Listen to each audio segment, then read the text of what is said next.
kalau kesannya aku sangat memaksa. Tapi Kak Kevin itu memang satu-satunya keluarga aku sekarang ini, Tante. Dan sebagai jaminannya, aku akan menyerahkan perhiasan ini ke Tante.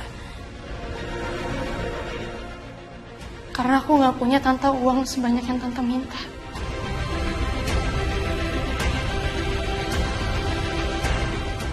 Gimana ya?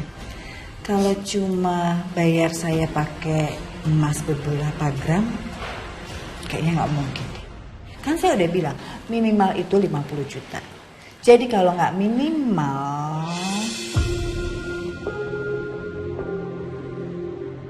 wow, kalung dengan berlian segede ini bisa-bisa harganya 2 kali lipat dari harga yang aku minta. Gila, si Melati ini tahu nggak ya harganya? Tapi kayaknya aku harus jual mahal dulu deh.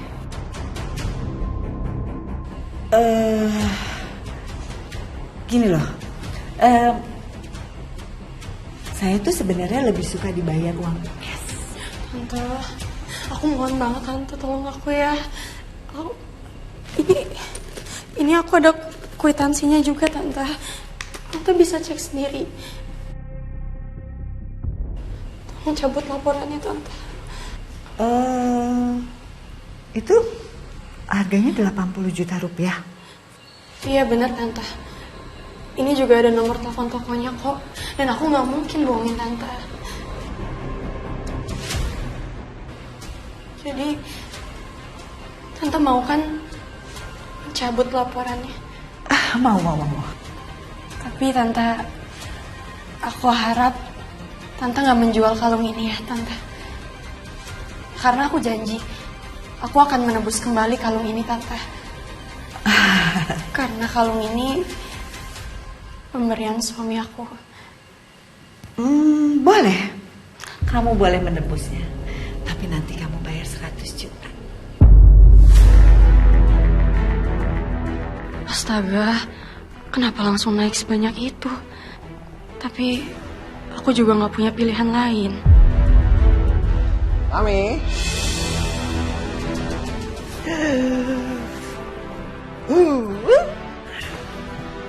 Wow, berkilau banget ya, Mam. Berkilau banget tuh. Lihat. Ini berlian asli. Gimana ya kalau Mas Wira tahu kalung pemberiannya itu udah aku gadai untuk nebus Kak Kevin. Fat, lu tahu nggak?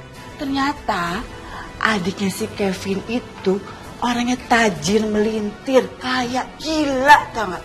Tapi orangnya baik, nggak sombong. Masa dia bilang dia nggak punya duit? Tapi punya ini nih, berlian 80 juta harganya. Astaga, apa aku udah kelewatan ya? Sampai aku harus gadai perhiasan tanpa tahu suamiku. Tapi gimana? Aku harus gimana lagi?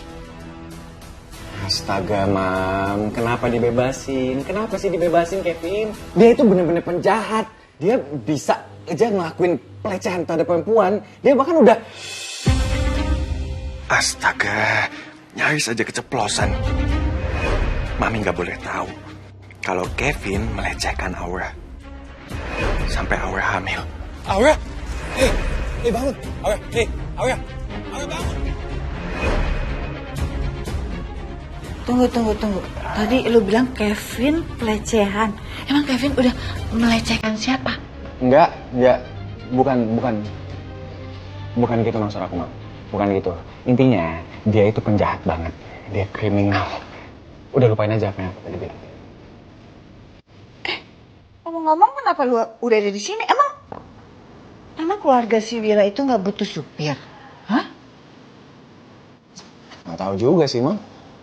Tadi itu Buni hari sendiri yang datengin aku. Dia bilang kalau udah, aku boleh pulang. Katanya sih supaya gue bisa istirahat. Supaya dia nggak jalan-jalan kemana-mana. Aneh banget ya.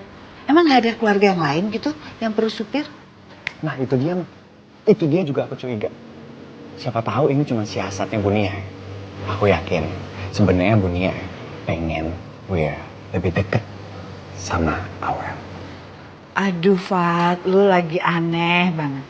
Aura itu kan pacar lu. Terus lu nggak apa-apa gitu si Aura deket sama Wira? Nggak apa-apa. Ya karena sebenarnya aku itu nggak cinta sama Aura. Aku cuma kasihan aja sama dia. Dan tau gak Mam? Aku tuh baru ini mengenal apa itu cinta.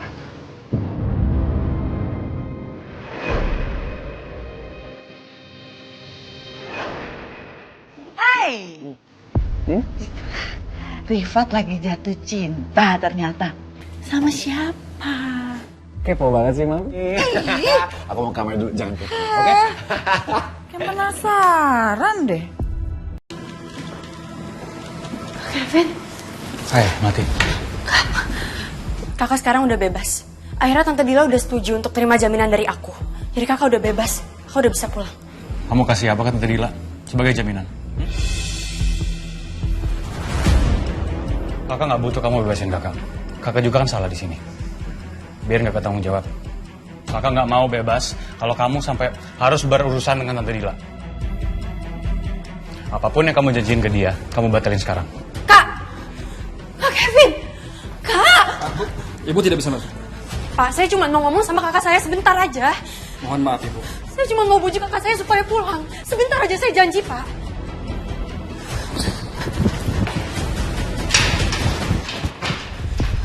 Kak, aku mohon jangan lakuin ini, Kak. Aku nggak rela kakak di penjara. Aku rela kasih semua permintaan Tante Dila. Karena kakak itu jauh lebih berharga dari semua itu, Kak. Udah, kamu urus itu aja. Ngapain urusin kakak? Nggak usah cari kakak lagi. Kakak nggak akan kenapa-napa. Oke, kamu urus hidup kamu. Udah. Enggak, Kak. Aku nggak apa-apa kok. Aku baik-baik aja, Kak. Air mataku akan jatuh terus tiap malam kalau kakak tetap di sini. Aku yakin kalau peristiwa ini dibalik, kakak juga pasti akan ngelakuin hal yang sama persis dengan yang aku lakuin. Iya kan, Kak? Kak, please. Iya, sama persis kok, oke? Kau pasti akan ngelakuin itu pasti. Ya udah, ayo kita pulang. Oke, ayo kita pulang.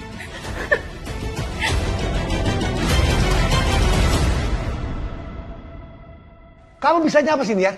Laporan keuangan kamu berikan sama papa, semuanya merah. Kamu yang menginap, minus. Kamu restoran, minus. Padahal di area sini cuma ada 2 hotel. 5 benda yang bisa aku lihat.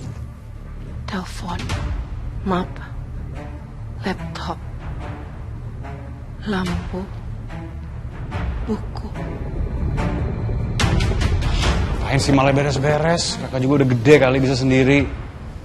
Mending kamu pulang. Sila nungguin kamu tuh di rumah. Ya, orang rumahnya berdebu banget kok. Tinggalin berapa hari kan? Sila juga sama Bibi. Tadi kan sebelum ke kantor polisi aku juga jemput Sila. Wira kemana? Kenapa nggak dia aja yang jemput Sila? Mas Wira sama keluarganya lagi pindah sementara ke Hotel Baraguna. Atas perintahnya kakek Renaldi. Mas Wira juga habis kecelakaan. Jadi ya belum fit. Bisa-bisanya hotel mewah seperti ini yang papa bangun dengan susah payah. Sekarang nyaris bangkrut. Kamu tahu, dulu hotelnya sangat maju. Waktu di tangan almarhum kakak kamu. 4 benda yang bisa aku sentuh. Tas, bajuku sendiri, kursi yang aku duduki, dan cincin di jari. Ya udah, nanti aku kirimin makanan ke sini ya. Ya. Melatih semua barang-barang yang kamu kasih ke Tante Dila. Tuh kakak janji kakak akan balikin semuanya. Semuanya. Udah nggak usah. Nggak apa-apa kok. Mendingan kakak fokus aja deh sama kesembuhan kakak. Kakak fokus menata hidup kakak lagi supaya jauh lebih baik lagi. Jaga juga emosi kakak. Jangan berantem terus. Aku udah bilang berapa kali, jangan berantem, masih aja dilakuin. Yaudah aku pulang.